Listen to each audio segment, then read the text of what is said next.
ഈശ്വര, ഞാൻ ചെയ്യുന്നത് വലിയൊരു തെറ്റാണെന്ന് എനിക്കറിയാം.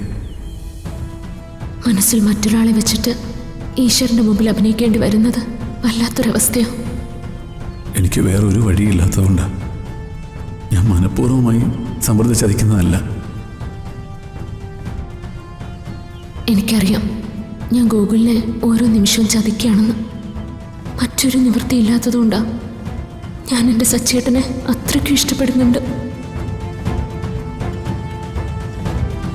ഞാൻ സമൃദ്ധി അത്രമേൽ ഇഷ്ടപ്പെടുന്നുണ്ട്. എന്നെ എൻ്റെ കുഞ്ഞിനെയും വിട്ട് ഒരിക്കലും ഇവിടെ പോകരുത്. അതെനിക്ക് താങ്ങാൻ പറ്റില്ല.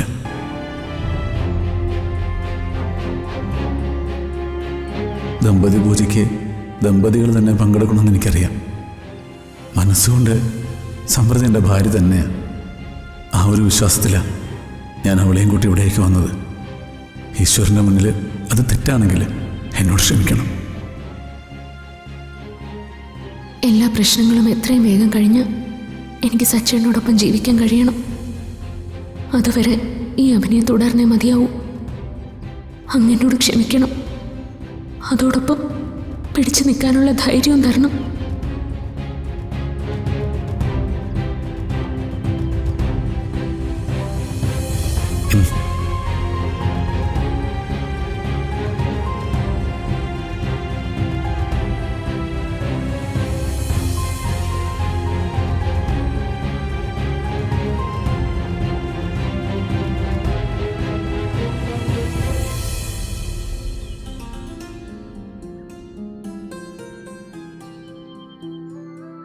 ഈ അമ്പലത്തിന് എന്തോ പ്രത്യേക ശക്തിയുണ്ടെന്ന് എൻ്റെ മനസ്സ് പറയുന്നു. ഇവിടെ നടക്കുന്ന ദാമ്പത്യ പൂജയിൽ പങ്കെടുക്കാൻ എനിക്ക് അതിയായ ആഗ്രഹമുണ്ട്. പക്ഷേ എൻ്റെ ഭാര്യ അർച്ചന ഇപ്പോൾ എന്നോടൊപ്പം ഇല്ല. അടുത്ത തവണ ദാമ്പത്യ പൂജയ്ക്ക് ഞാൻ എൻ്റെ അർച്ചനയുമായിട്ട് വരും. അങ്ങനെ ഞങ്ങൾ രണ്ടുപേരും ഒരുമിച്ച് ഈ നടയിൽ നിന്ന് തൊഴാൻ ഈശ്വരൻ എന്നെ സഹായിക്കണം.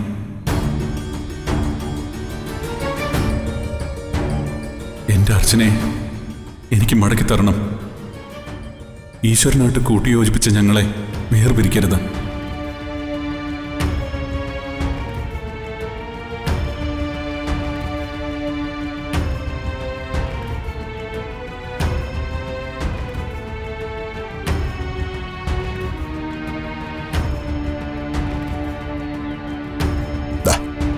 വാങ്ങിക്കൊണ്ട്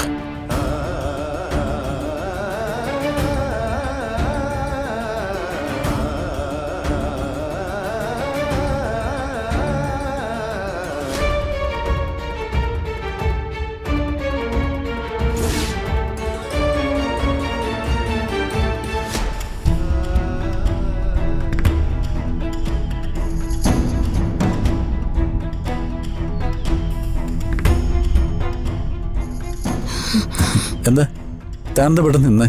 എന്തു പറ്റി? അത് എന്തോ പെട്ടെന്ന് തല കറങ്ങുന്ന പോലെ തോന്നുക.